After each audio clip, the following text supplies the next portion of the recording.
Bonjour Nathalie, comment vas-tu? Bonjour Philippe, ça va très très bien. Et toi? Eh bien, je vais très très bien et très heureux de te retrouver en ce début d'année pour déjà pour que tu nous reparles un petit peu de ce qui se passe aujourd'hui dans le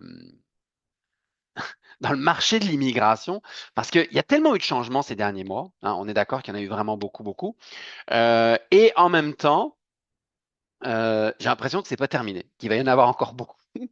Alors, j'ai hâte que tu nous parles un peu de tous ces changements, puis quels sont les points qu'il va y avoir positifs, parce qu'il y en a hein, actuellement, puis dans les mois à venir, puis quelles sont les choses sur lesquelles il va falloir être plus vigilant par rapport à ça. Alors, on est déjà à notre troisième live depuis le début d'année, et comme je te disais, aujourd'hui, d'ailleurs, je tiens à te remercier Nathalie, parce que tu sais que tu es notre première partenaire de la plateforme MoveJob. Tu as été la première à faire confiance à la plateforme et donc être avec nous. Donc, tu accompagnes, oui, bien sûr, nos clients, mais aussi beaucoup de candidats. Et je sais que depuis ces dernières années, tu en as quand même accompagné pas mal. Il y en a eu un peu moins ces derniers temps, mais c'est normal, hein. En fait, aujourd'hui, je pense que tu es plus dans l'administration des renouvellements que uniquement sur des dossiers à faire venir des gens. Mais il y en a eu quand même beaucoup. Puis il y a quand même des gens qui nous écrivent encore pour nous dire comme quoi le service que tu leur offres est vraiment excellent. Alors, merci. Merci de ta participation, merci de ta confiance, puis merci du service que tu offres à nos clients. Ça me fait plaisir et merci à toi aussi de me faire confiance. Ouais, mais tu sais, c'est réciproque, tu sais, on fait confiance à quelqu'un, nos clients nous parlent de la personne, tu sais, je veux dire, nous disons, hey, merci de m'avoir mis en confiance en relation avec Nathalie. Donc, voilà. En tout cas, ceux qui vont regarder cette vidéo, si vous avez des questions sur l'immigration, si vous avez besoin de renouveler ou de faire venir des gens, je pense que consultez Nathalie, puis vous serez pas déçus. Alors, pour ceux qui ne me connaissent pas, je suis Philippe Zinser, je suis le fondateur de la plateforme MoveJob. Donc, on a été lancé, la plateforme a été lancée en juin 2021. Aujourd'hui, c'est plus de 24 000 candidats qui sont inscrits sur notre plateforme. On a à peu près 200 entreprises au Québec. Et depuis quelques mois, on est actif sur le marché français, suisse et belge. Donc, on espère que fin 2026, on aura une belle part de marché aussi sur le marché européen francophone. Notre système est un système de matching, donc on ne reçoit pas de CV qui n'ont rien à voir avec les besoins que l'on recherche, hein. Il faut au minimum 65% des critères. D'ailleurs, c'est ce que nous disent aujourd'hui nos clients. Quand on leur demande qu'est-ce qui fait la différence entre notre plateforme et d'autres plateformes, et bien tout simplement, c'est le principe du matching où quand ils reçoivent une notification qu'il y a un candidat qui correspond ou une candidate qui correspond à leurs besoins, et bien il y a 65% des critères qui sont présents. Alors, avant de rentrer dans le vif du sujet, j'aimerais juste faire aussi une mise en contexte. Alors aujourd'hui, l'immigration, c'est sûr qu'on n'entend pas parler, on se demande si on doit encore le faire et autres. Bon, la réalité, c'est que de toute façon, on aura toujours besoin d'une main-d'œuvre arrivant de l'étranger pour plusieurs raisons. Mais les trois raisons principales, qui ne sont pas uniquement pour le Québec, hein, qui sont aussi pour d'autres provinces. La première, c'est baisse de natalité, donc moins de gens qui arriveront dans les années à venir sur le marché. C'est comme ça. Et puis ça touche pas que le Québec, ça touche plein d'autres pays, hein. On le voit par exemple le Japon qui est aussi très fortement touché par rapport à cette problématique. Population vieillissante, donc c'est moins de jeunes qui arrivent, mais aussi plus de gens qui partent, hein, donc les baby boomers qui quittent les entreprises pour prendre une retraite bien méritée. Ça veut dire que c'est des gens qu'on n'a plus au niveau de leur expertise dans les entreprises. Et dernier point, c'est on va dire, une sorte de lassitude des nouvelles générations sur certains métiers. Il y a des métiers qui n'attirent plus. On va parler des métiers manuels. Alors peut-être que ça changera parce qu'avec l'arrivée de l'IA, ça aussi, ça va bouleverser le monde du travail. Mais aujourd'hui, il y a de plus en plus de jeunes qui délaissent les métiers, surtout les métiers manuels d'ailleurs. Et pourtant, on aura toujours besoin d'un plombier, on aura toujours besoin d'un couvreur, d'un maçon et tout ça pour faire notre. Donc tout ça fait qu'à un moment, si on veut recruter pour nos entreprises, on n'a pas le choix. Alors oui, il y a toujours le choix de payer plus cher et de débaucher les uns les autres, mais en fait, on déplace le problème. Il y aura toujours quelqu'un dans une entreprise qui aura besoin de main-d'œuvre. Alors ceci étant dit, Nathalie, ma première question, c'est est-ce que tu peux nous faire un rappel? Parce que on va pas venir sur les 18 derniers mois, parce que depuis 18 mois, ça n'a pas arrêté de changer. Mais déjà les derniers changements qu'il y a eu au niveau de l'immigration temporaire. Est-ce que tu peux nous faire un petit rappel sur ces grands changements? Euh, ben, si on retourne là en septembre 2024, là, c'est un peu là que les restrictions ont commencé, là, notamment sur tout ce qui était UNT bas salaire. Alors, on a retransformé les limites. On a Euh, on a limité aussi des régions. Tantôt, je vais en parler, là, mais tu sais, tout ce qui a rapport au taux de chômage de certaines régions. Alors, on a même arrêté de recevoir des EIMT. Alors, ça découle depuis septembre 2024. Il est arrivé après ça la fin du PEC. Il est arrivé la hausse du salaire médian. Ensuite, l'arrivée du PSTQ. Ensuite, les changements dans les permis de travail ouverts de conjoints. Puis ensuite, ben, il est arrivé le nouveau plan d'immigration là, du Québec pour 2026 là, qui restreint et de loin tout ce qui va être immigration permanente et temporaire. Ceci pour, comme excuse, là, que ça va permettre une meilleure intégration, puis la protection du français. Alors, ce que j'ai fait, c'est j'ai sorti le plan d'immigration de Québec juste pour expliquer un petit peu là, les effets que ça pourrait avoir sur les permis de travail. Puis ensuite, je vais aller vers on va parler un peu du PEC, du PSTQ, puis les IMT d'aujourd'hui. Euh, Exact. Comment on vit ça aujourd'hui? C'est quoi les difficultés, les défis qu'on rencontre, là? Alors, si je commence avec le plan d'immigration du Québec pour 2026, ben, ils ont parlé du côté des résidences permanentes, là, ils ont parlé d'un nombre de 45 000 de résidents permanents qui seraient accueillis cette année, en 2026. Puis dans le 45 000, ben, on prévoit accepter 28 275 travailleurs étrangers. OK?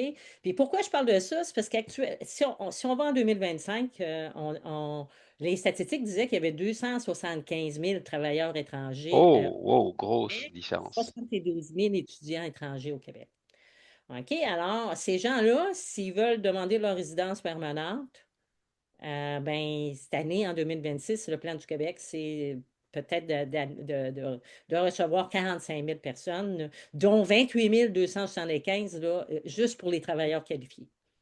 Alors, il y a beaucoup de gens d'appelés, comme on dit, mais il y aura peu d'élus. C'est ce que. Il va y avoir un goulot Hmm. d'étranglement quelque part. Alors, donc, puis quand on parle des nouvelles résidences permanentes, là, c'est vraiment, peu importe, là, ailleurs ou in Québec, là, des gens qui sont déjà ici, là, OK? Euh, Ensuite, du côté des programmes des travailleurs étrangers, les nouveaux travailleurs au Québec, la cible, là, ça va être de 40 000 à 55 000. On va faire des chiffrons, là. Puis du côté des étudiants, c'est 45 000 à 65 000, c'est beaucoup des montants beaucoup moindres là, que les années qu'on a vues, là. Puis quand on parle des nouveaux travailleurs étrangers, là, puis ça, c'est important de le dire, là, c'est les nouveaux. On ne parle pas de renouvellement de Oui. permis étrangers. OK? Donc, ceux qui sont déjà ici, ils vont les permettre si les demandes sont bien faites, si les demandes sont bien acceptées, là. Donc, on parle du nouveau recrutement, d'aller chercher des gens ailleurs, là.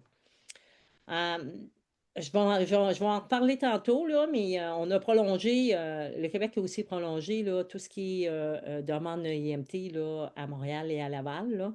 Donc, jusqu'au 31 décembre, tous les bas salaires IMT sur l'île de Montréal, Montréal et Laval, Laval est Hmm. sur l'île de Montréal, là, ben, il va y avoir un refus de traiter ces demandes-là, sauf quelques exceptions, quelques secteurs.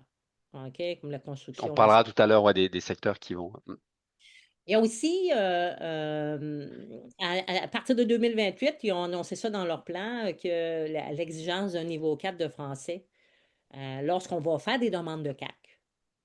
OK? Fait que, d'où l'importance du français, puis je vais le dire tout au courant de notre rencontre, que le français, on n'a pas le choix, c'est primordial. OK? Si on veut demeurer au Québec.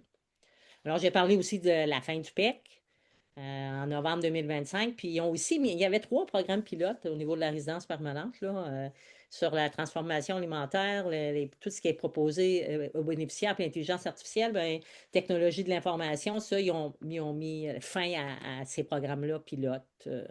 Donc, restriction, restriction, restriction. Euh, donc, c'est quoi les conséquences de ce plan-là, là?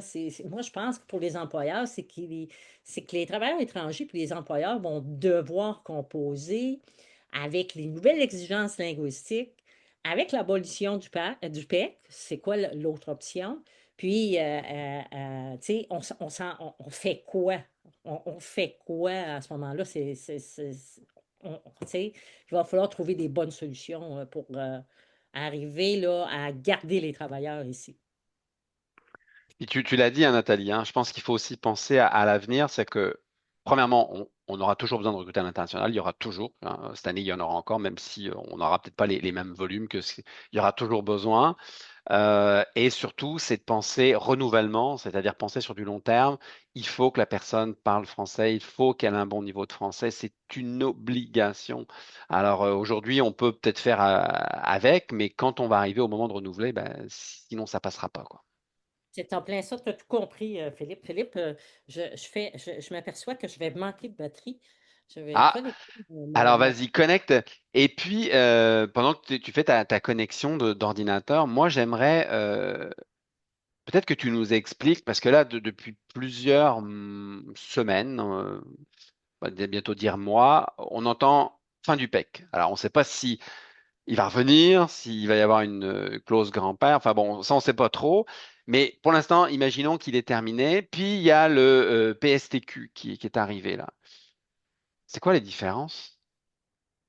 C'est une bonne question. Effectivement, avant, on avait le PEC qui était une voie très voie accélérée, facile pour les travailleurs, puis les étudiants aussi, parce qu'il y avait 2 volets. PEC pour Programme d'expérience québécoise. C'est ça que ça veut dire, là. Donc, ça veut dire que ça te prenait de l'expérience de travail du Québec.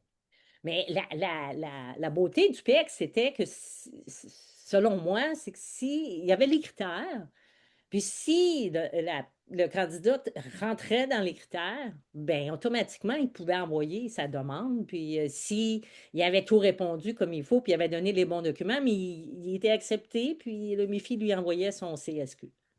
Alors, pas de profil, pas de comptage, pas de qualité. La qualification se faisait selon son expérience ou si ça prenait un diplôme, mais tu rentrais dans les critères, tu étais accepté si tout était correctement fait. OK? Donc, c'était ça le PEC. Puis, mais de cette façon-là, on parle beaucoup de contrôle d'immigration, le nombre d'immigrants. Alors, à ce moment-là, le MIFI ne pouvait pas contrôler le nombre de candidats qu'il pouvait accepter, parce qu'automatiquement, s'il rentrait dans les critères, il était accepté. Façon de parler. Mhm. Alors, c'était une voie qui était quand même facile, là. Aujourd'hui, tout ce qui reste au niveau du Québec, comme voie pour la résidence permanente pour les travailleurs, c'est le PSTQ, un programme de sélection des travailleurs qualifiés, qui a remplacé le PRTQ, comme on dirait. Puis le S veut dire sélection. Alors, à ce moment-là, c'est un petit peu le rôle qui est renversé, c'est que le MIFI va pouvoir contrôler le nombre de personnes qui vont inviter. Alors, ce programme-là, ça fonctionne comment? C'est que premièrement, tu fais un profil sur Arima, tu te fais une déclaration d'intérêt. Tu as un intérêt à immigrer au Québec. Alors, en remplissant ton profil, ça te donne un pointage. Puis c'est à partir du pointage. Puis le pointage va selon ton âge, tes études, ton expérience de travail, ton lieu d'établissement, hors Montréal. Puis, à partir du pointage, bien, c'est à ce moment-là que le MIFI envoie des invitations à ceux qui ont le pointage le plus élevé.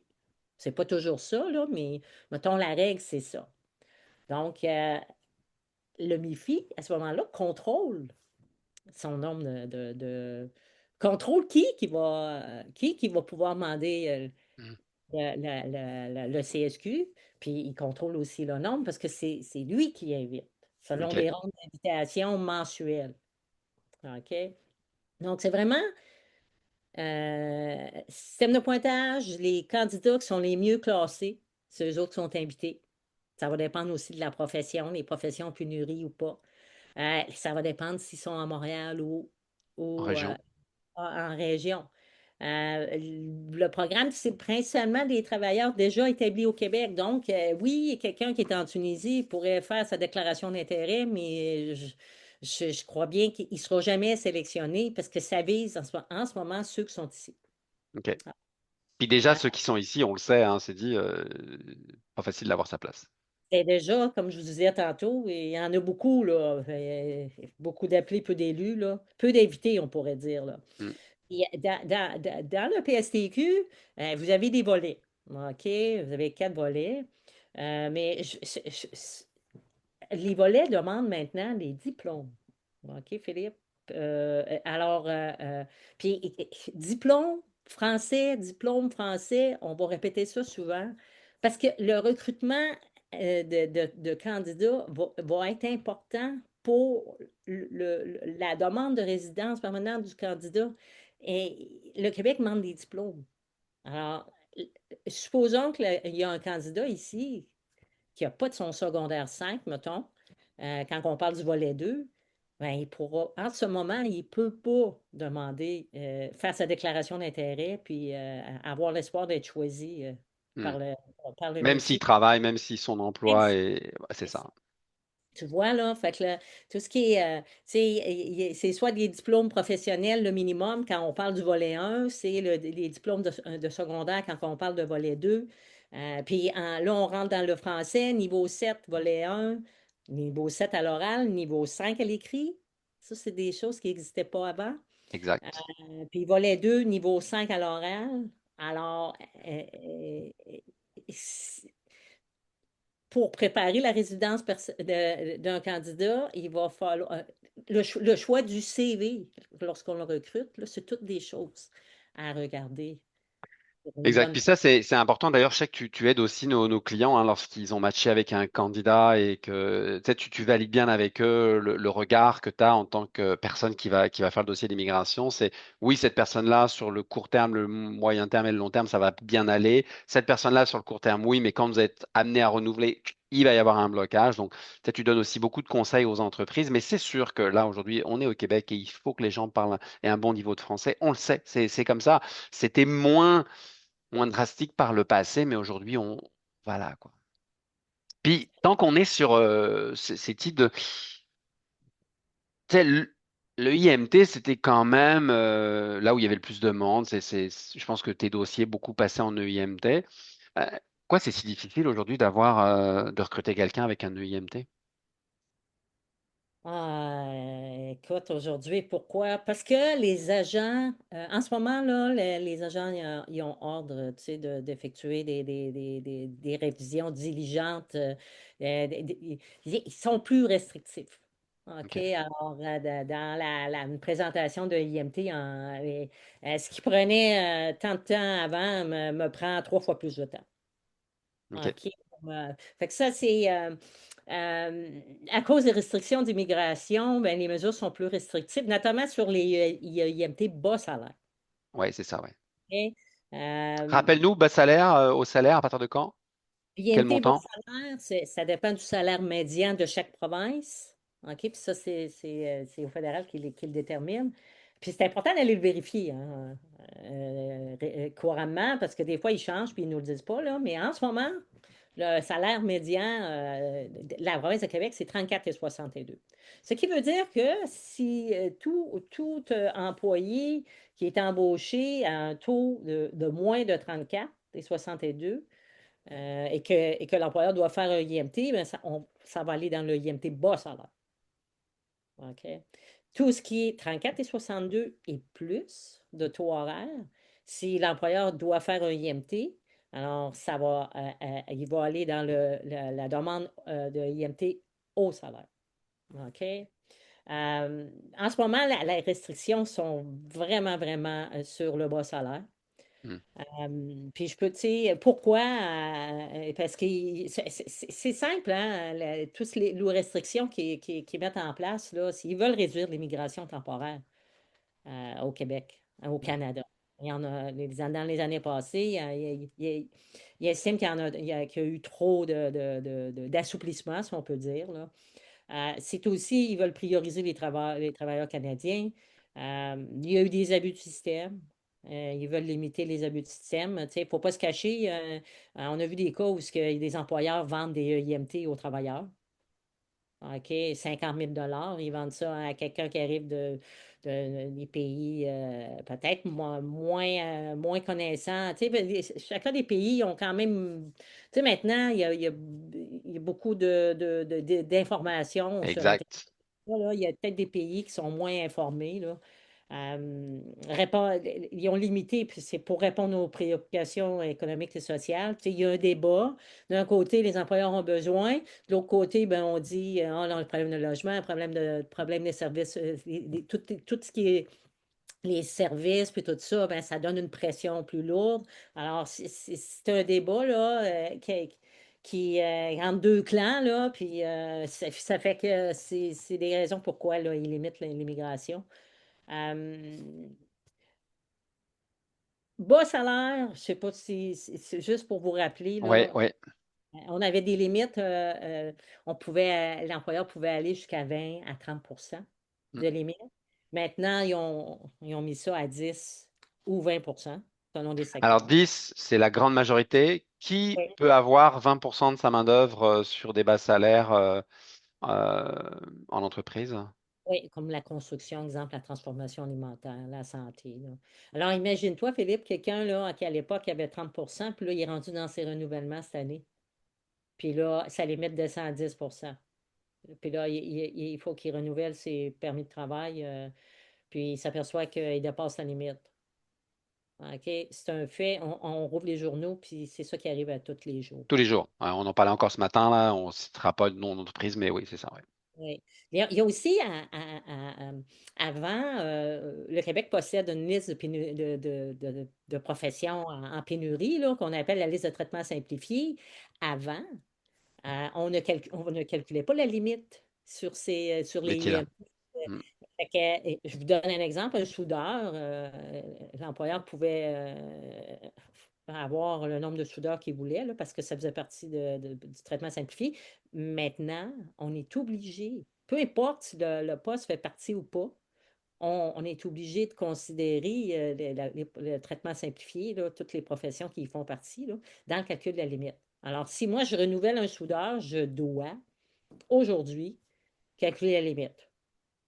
Question toute bête, Nathalie. Je suis une entreprise, j'ai 9 employés, je dois en recruter un. Comment je fais pour arriver parce que Les 10%. entreprises de 10, ouais, ta question est bonne. Les entreprises de 10 et moins, ils ont le droit à un. Ah, ok, ok, d'accord. Si tu es à 20 tu as le droit à deux. Ok, Ta question d'accord. est- il y a le calcul de limite qui se fait, là, mais quand ils ont arrondi, tu sais, c'est sûr que 1 sur 9, quand ils arrondissent, ils arrondissent à 10. Parfait. Alors, c'est sûr que, bon, là, depuis tout à l'heure, on dresse quand même un portrait un peu noir de la situation, mais il y a quand même des opportunités. Oui, Il oui. faut quand même le ramener. On a aussi des clients qui tous les jours continuent à recruter. Il y a des opportunités. C'est quoi les solutions alternatives qu'on a aujourd'hui par rapport à tout ça?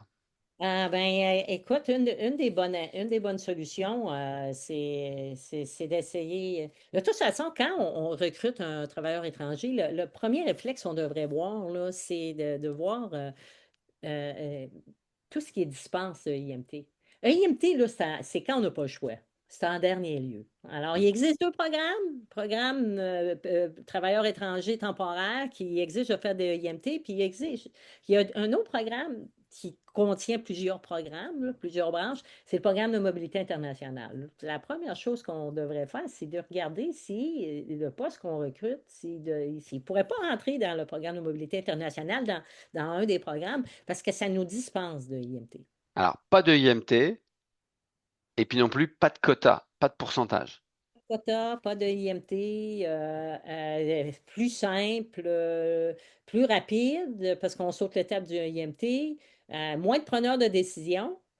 Là, parce que là, c'est Service Canada, c'est MEFI, parce que là, on demande un CAC. Puis lorsqu'on tombe dans le programme mobilité national, c'est directement Immigration Canada. OK? Alors, tu sais, puis moins qu'il y a de preneurs de décision, moins qu'il y a de risques. Mais je Exact. pense que Puis on le sait, hein, nos clients aujourd'hui, en tout cas, c'est vraiment les profils qu'ils recherchent pour plein de raisons, hein, puis de façon très légitime, mais ils cherchent des gens qui peuvent rentrer dans ces programmes-là. Alors peut-être nous rappeler, puis le programme qui revient à 99%, hein, puis tu me diras, toi Nathalie, de ton côté, c'est différent, c'est le programme jeune professionnel. oui, c'est c'est lui, Puis, hmm, c'est lui qui est le plus facile, si je pourrais dire. Parce que c'est issu d'ententes entre le Canada et la France. Puis c'est des ententes importantes, là. Le Canada, il y a des ententes avec au moins 30 37 ou 39 pays, là. Alors, puis ils ne veulent pas les perdre, ces ententes-là, là.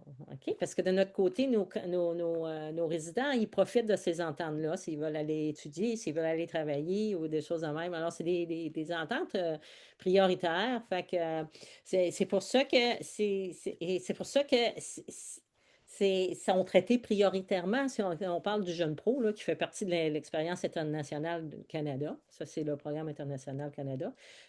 Bon, mais le jeune pro fait partie de ça. Ben, ils sont traités de façon prioritaire. puis OK? tu as parlé de la France, mais comme tu dis, hein, c'est à peu près une trentaine de pays sur lesquels il y a des accords. Alors pourquoi on revient plus sur le marché français? Parce que avec ces 30 pays dans lesquels il y a des accords entre le Québec et ces pays-là, il y en a très très peu où on parle le français. Donc en fait, on revient quand même à une problématique. On a des accords avec ces pays-là, on peut les faire venir plus facilement, on peut les faire venir plus rapidement, ça coûte moins cher. Mais quand on va arriver au renouvellement, si il vient d'un pays qui fait partie des accords, mais qui ne parle pas de français, eh bien on revient à la case départ. Oui, parce qu'en 2028, là, c'est le MIFI, là. En 2028, si vous faites un IMT, puis le candidat, ça fait 3 ans qu'il est ici, puis il n'y a pas le niveau approprié, c'est le niveau 4 ou 5 là, de mémoire, là. En décembre 2028, là, le 4 va être refusé. OK, ils vont dire, Donc là encore, hein, il faut bien réfléchir à notre stratégie. On peut aller recruter dans certains pays. Il y a beaucoup de pays où on parle espagnol, oui, avec lesquels il y a des accords. Très bien, on va trouver des bons candidats. Ils vont venir ici, mais au moment où on va renouveler, s'ils n'ont pas appris le français, s'ils n'ont pas un bon niveau de français, hein, bah, ce ne sera pas possible. C'est pour ça qu'on revient souvent un peu à la France et à d'autres pays. Ben, c'est parce que ils arrivent, ils parlent français, ils ont normalement un bon niveau de français et arriver à la fin de leur programme jeune professionnel, qui est de 24 mois, hein, c'est des visas de 24 mois, eh bien, ils vont pouvoir rentrer dans le processus qu'on explique depuis tout à l'heure. Donc, c'est pour ça que oui, ça se resserre un petit peu par rapport à tout ça, quoi. oui, oui, oui. Puis, tu sais, on parle du français, là, mais même, tu sais, du côté de IMT, tu sais, ils vont exiger le français, mais ils vont aussi exiger, là, le Québec s'en vient, là, c'est pas encore passé, là, mais il s'en vient, là, ils vont exiger aux employeurs, là, d'offrir des cours de français à leurs travailleurs, là. Ça s'en vient, ça, là. OK, moi, je pense qu'on va entendre, ça va venir en 2026, là. Alors, puis Philippe, maintenant, quand je fais ma demande de CAC, puis les offres validées, tout ce qui est entreprise, 25 personnes et plus, ils nous demandent si on le certificat de l'Office De de la langue l'emploi. française. OK, là, alors, tu sais, l'accent, le français, c'est important. Puis, tu sais, moi, dans les IMT, au salaire, ils nous demandent de faire un plan de transition, là. Après ça, je vais fermer la parenthèse, là. Mais dans le plan de transition, souvent, on va dire qu'on va aider le travailleur à accéder à la résidence permanente, puis on va surveiller son évolution de français, par exemple. Bien, quand on écrit ça, là, c'est l'inspecteur arrive chez toi, là, il va le voir la preuve. Lui, il va vouloir la preuve. As-tu vérifié, as-tu Exact. suivi l'évolution du français de ton travailleur? Ça va se faire. Alors, Donc ça, c'est sûr que ça fait partie des solutions alternatives. Bien sûr, il y aura toujours des EMT. Donc quelqu'un qui parle français, qui est dans un pays francophone, qui a un métier, une qualification, un diplôme, bah, et qu'une entreprise souhaite le recruter et qu'elle n'atteint pas ces 10%, il y aura toujours ces possibilités-là. Ça existera toujours, hein. Donc, on prend l'exemple je sais pas moi, de quelqu'un qui est au Cameroun, qui a une bonne formation, qui arrive ici, dans une entreprise qui n'a pas ces 10% de quota, ben, il n'y a aucun problème, ça va passer, il y a pas de raison. Dans les autres cas, ben, il va falloir plutôt aller vers ce qu'on appelle les programmes jeunes pro pour être capable de faire venir la personne. Et surtout, hein, je reviens là-dessus parce que c'est surtout ce qui marque les esprits actuellement au Québec, c'est oui, faire venir la personne, mais pouvoir la garder. Hein, notre objectif, c'est aussi de travailler sur du long terme. C'est je recrute des gens, je les intègre à ma culture, à mes pratiques. Puis si dans 2 ans, je peux pas les garder pour X raisons alors que ça va bien, ben, j'ai peut-être fait une erreur au départ de prendre cette personne-là parce que c'était comme voué presque à l'échec. Alors, on ne sait pas, hein, parce que les partis politiques changent, les lois changent, l'immigration change, mais la réalité, c'est qu'on ne peut pas partir sur des suppositions, il faut qu'on parte avec ce qu'on a aujourd'hui, et la réalité, c'est il faut que si je veux garder la personne après son visa, ben, il faut qu'elle parle français. Il faut qu'elle parle français. Pour le Québec, ça, c'est comme ça, quoi. C'est pour le Québec. Sinon, on va voir et on le voit déjà, là. Il y a déjà des personnes qui s'en vont ailleurs dans le Canada, là, Mm. Ouais, c'est pour- ça. Après, il y a des gens qui changent de province. Oui. Euh, Planification à moyen terme, est-ce que tu aurais des conseils à donner? Moi, je vais en donner un après sur le moyen et long terme, mais est-ce que toi, tu aurais des recommandations à faire sur euh, la planification moyen terme? J'avais écrit des petits points, là, analyser les besoins futurs de l'entreprise, là, pour les 1 à 3 prochaines années, là, les postes critiques, surtout les postes critiques, là, des postes qui sont difficiles à aller chercher, là, ça se planifie d'avance, là, au cas où ce que vous décidez de faire du recrutement à l'international, là. Euh, Prendre en compte les départs à la retraite. Hein, et les nouveaux projets aussi, la croissance prévue de votre entreprise, tu sais, c'est toutes des choses, mais je pense que c'est ça que tu dis à c'est tes conseils que tu dis à tes employeurs, là.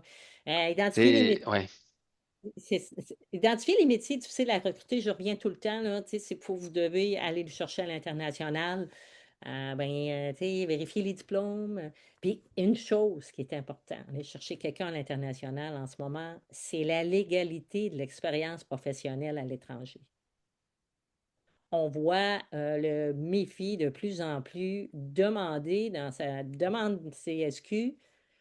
OK, moi, j'ai des gens qui ont été invités pour leur demande là, de PSTQ, là, puis si vous avez... Tu sais, maintenant, moi, j'ai travaillé 3 ans, je sais n'importe quoi, là, au Congo, là, en tant que soudeur, puis là, j'ai inscrit ça dans mon profil. Là, ça va me prendre une lettre d'attestation de mon employeur, ça va bien. Là, ça va me prendre des preuves de légalité. Alors, si jamais je n'ai pas été déclaré dans mon pays, ben, l'agent ne considérera pas cette expérience de travail-là. OK, donc, je reviens à mon recrutement. Aller vérifier si la personne, dans son expérience de travail, que tu apprennes au Brésil ou à Colombie, si son expérience est légale, parce que la légalité, à un moment donné, ça va la rattraper quelque part, ça va être demandé une fois exact. rendu ici. Fait que ça, c'est un conseil que je dis là, aux gens, là, tu sais, identifiez vos métiers, mais si vous avez des candidats, allez faire ce due diligence-là. Là. Ouais, je vais dans le même sens que toi parce que c'est exactement le conseil que je donne à mes clients. Je leur dis toujours, regardez les métiers que vous avez recrutés dans les 3 dernières années. Il y a de grandes chances que dans les 3 prochaines années, ce soit les mêmes métiers que vous recrutiez. Hein, c'est rare que ce soit différent. Mais ces métiers-là, si on est amené à faire face à une pénurie de main-d'œuvre, ce qui est le cas dans beaucoup de métiers, il faut les anticiper. Alors, commencez à afficher, parce que nous, nos clients aujourd'hui nous disent tous la même chose, hein. J'aurais dû commencer plus tôt. J'aurais dû commencer mes démarches plus tôt. Parce que quand nos clients arrivent, et puis là, Nathalie, on pense à un client en particulier à qui on a parlé il y a peut-être 6 mois, puis qui vient de s'y mettre, puis qui voudrait que ça aille plus vite. Ben oui, mais si on avait commencé il y a 6 mois, on aurait déjà pas mal avancé. La réalité aujourd'hui, c'est que une entreprise qui s'inscrit sur la plateforme MoveJob commence à matcher tout de suite avec des candidats. Mais elle va peut-être trouver le candidat idéal dans une semaine, dans un mois, dans 2 mois. Puis ben là, ça vaut le coup parce que moi, je connais pas un client qui, quand il reçoit un CV d'une candidature parfaite, fait pas une offre. Même s'ils n'ont pas de besoin, ils disent non, non, ce candidat, on en a besoin, on va faire une offre. Donc, il faut voir le recrutement comme une stratégie sur du long terme. Il faut faire du sourcing et se dire, bah, je sais que dans les prochains mois, je vais avoir besoin de ces profils-là. Et tu l'as dit tout à l'heure aussi, regardez un peu qui sont les gens qui vont quitter l'entreprise pour des départs à la retraite ou même aussi des départs, hein, parce qu'il y a du roulement dans les entreprises. C'est quoi les métiers que je vais avoir besoin? Et il faut s'y mettre maintenant. Nous, quand on met en connexion une entreprise et un candidat, ils ont 65% des critères au minimum. Donc, ça permet au candidat et à l'entreprise de créer déjà un lien, de voir s'il y a de l'affinité, de peut-être faire un petit appel en visio. Et si ça match, bah, de faire une procédure sans stress, parce que c'est ça, hein, souvent on a besoin de quelqu'un sans stress, puis la personne va arriver dans 3 mois, dans 6 mois, peut-être même dans un an, je veux dire, si tout le monde est d'accord et qu'on se laisse le temps. C'est sûr que si c'est des jeunes pros, ça peut aller très très vite, hein. On l'a vu, hein, des fois ça arrive, ils ont leur visa dans un mois, puis ils pourraient monter dans l'avion et arriver. Mais je pense qu'il faut vraiment avoir une vision sur du long terme. C'est quoi mes métiers? Quels sont les métiers que je vais recruter dans les 3 mois, dans les 6 mois, dans l'année à venir? Puis honnêtement, là, on les connaît, ces métiers-là. Même des fois, les entreprises disent, ah, je ne sais pas. Je dis, bah, prenons les recrutements que vous avez fait en 2024, en 2025. Ben, en 2025, en 2026, vous allez sûrement faire les mêmes choses. Donc, commencez à anticiper les connexions. Puis, faut pas se mentir, les bons candidats sont de plus en plus rares. Puis le Québec, on avait une cote, si on devait mettre sur 10, on avait une cote à 8. On était pas mal attirant pour beaucoup de gens francophones. Aujourd'hui, avec ce qui s'est passé, bah, les candidats, ils y réfléchissent à deux fois, hein, avec ce qui se passe. Est-ce que je vais venir? Est-ce que je vais m'installer? Puisqu'à un moment, on va me dire, bah, non, on ne peut pas vous garder parce que vous ne parlez pas assez bien le français ou n'importe, ou parce que votre entreprise avait un quota à 20, puis là, elle est passée à 10, bah, les derniers arrivés sont les premiers partis. Donc, je pense qu'il faut vraiment avoir une stratégie sur le long terme. Et quand on fait ça, c'est payant. Moi, on a des clients qui recrutent 3, 4 personnes par année, mais ils savent pas à quel moment ils vont les recruter. Ils vont les recruter quand ils vont matcher avec une super belle candidature et ils vont faire waouh, cette personne-là, je la veux dans mon entreprise. Plus que se mettre la pression en disant il faut que je trouve quelqu'un, il faut que je trouve quelqu'un, mais des fois, c'est un peu plus complexe. Puis en même temps, ben, il y a de la compétition, hein. On sait que par exemple, dans certaines régions au Québec, comme on va dire ça peut être le Saguenay, mais Chaudière-Appalaches aussi, taux de chômage très faible. La région de Québec, taux de chômage très faible. Les candidats ben, sont recherchés, hein.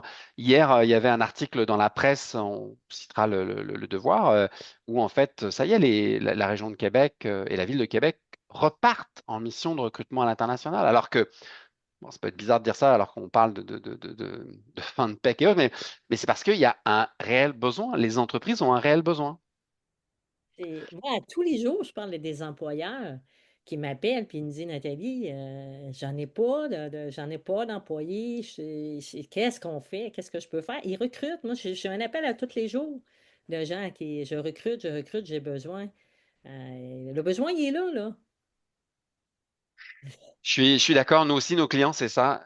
La plupart de nos clients, quand ils viennent sur la plateforme, ils testent la plateforme, voir comment ça fonctionne et ça peut. Et au moment où ils sont sur la plateforme, ils disent, mais en fait, on a des besoins, il faut qu'on recrute, quoi. Hein, puis ça, c'est dans le cas où on a des gens qui vont anticiper, donc qui vont travailler pour les 3 à 6 mois, mais on a aussi des clients qui arrivent et qui se disent, ben, moi, je veux recruter dans les 2 prochains mois. Ben là, on leur dit, mais c'est parce que, à part si vous trouvez des jeunes pros, que vous matchez avec un jeune pro, puis que ce que vous lui proposez intéresse aussi, hein, parce que c'est ça aussi. Hein, aujourd'hui, le candidat, il a, malgré tout, il a encore le choix, hein, le candidat qui est qualifié. Puis je rappelle jeune pro, parce que souvent les gens connaissent pas, mais jeune pro, hein, c'est 18-35 ans. Parce que souvent on me dit, ah, mais un jeune pro, il n'a pas forcément d'expérience. Non, quelqu'un qui a 34 ans et bientôt 35, il a de l'expérience, donc il n'y a pas de problème. Ces jeunes pros, c'est 18-35 ans, donc vous allez les trouver Ouais, assez, avec assez d'expérience. à 35 ans, tu as au moins 7-8 ans d'expérience de travail.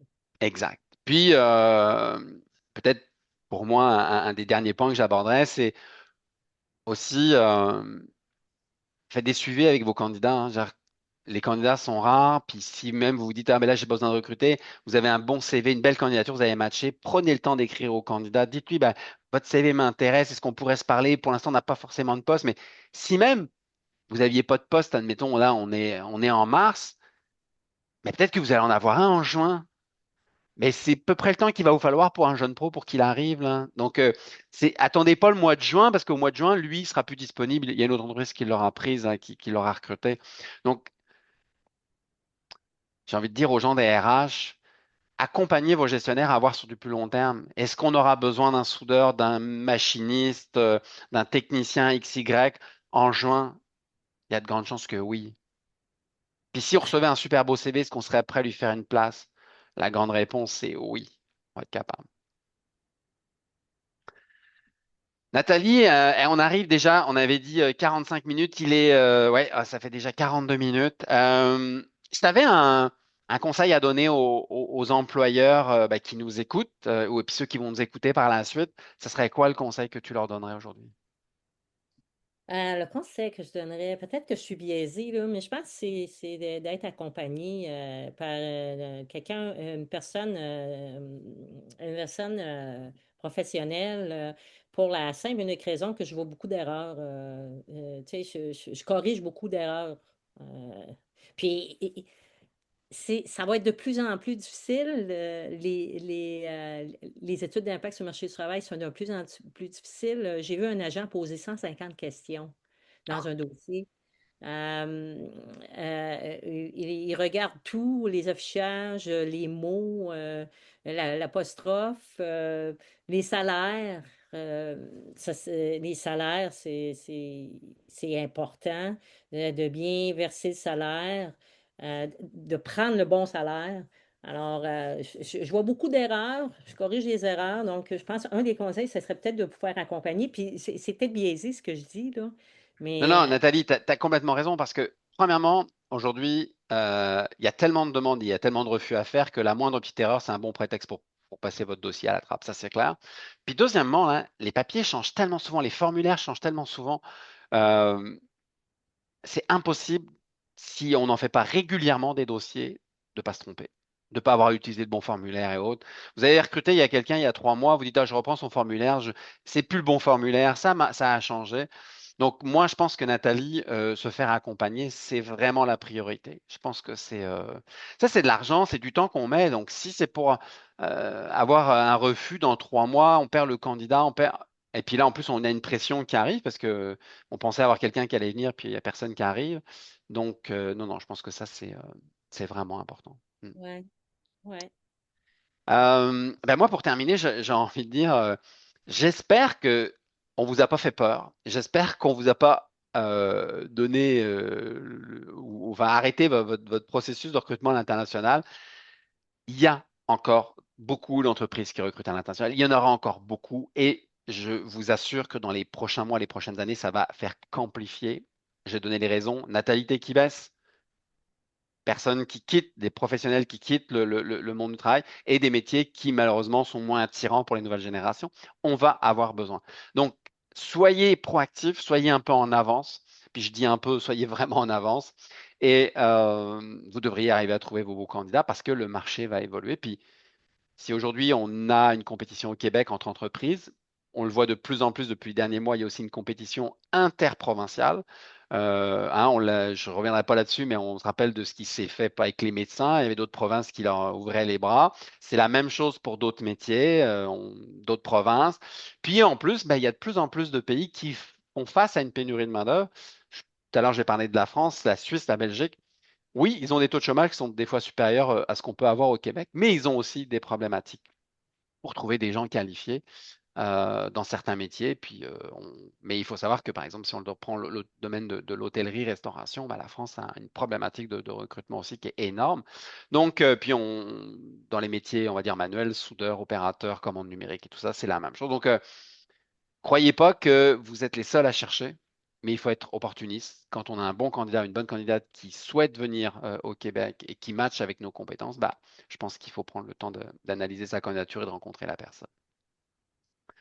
Alors Nathalie, merci encore beaucoup de ton temps. Merci de notre partenariat depuis des années. Et puis, bah, si vous avez des questions, si vous voulez contacter Nathalie, vous allez retrouver à la fin de ce live en dessous de cette vidéo les coordonnées de Nathalie. Donc prenez contact avec, vous verrez, ça pourra peut-être bien vous aider dans différents processus. Puis, si vous avez des commentaires aussi sur la plateforme MoveJob, si il y a des métiers que vous ne trouvez pas ou n'importe, malgré qu'on ait une base de près de 30 000 compétences différentes. S'il y a des compétences que vous ne trouvez pas, un métier spécifique que vous ne trouvez pas, écrivez-nous, ça nous fera plaisir de le rajouter. Alors, je vous souhaite beaucoup de succès Et puis à très très bientôt pour un prochain live sur un prochain sujet. Puis Nathalie, on va en retrouver des sujets en immigration, hein, parce que ça change pas mal, hein. Donc on va en retrouver des sujets. À bientôt! Merci beaucoup. À bientôt.